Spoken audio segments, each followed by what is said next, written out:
tires here.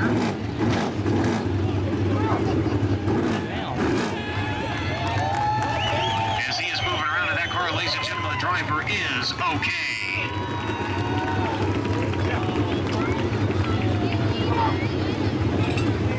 So hopefully they'll be able to get it put back together for tonight's main event. With an impact like that, the real concern, though, is whether or not the rear axle is bent in that car. More so than that is the front snout on the axle. That is where it actually bolts up into the drive shaft assembly.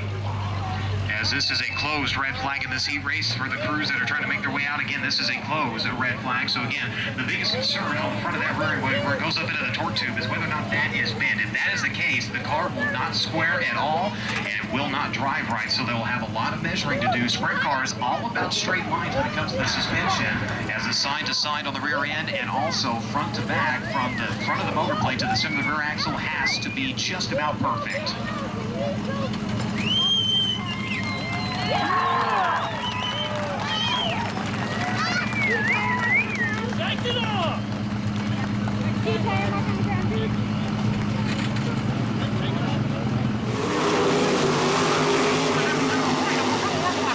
Wofford at 18, going to take away third as the outfield. Harrison, John Carney, the second, going to go in. Carney upside down in a big way on the high side of turn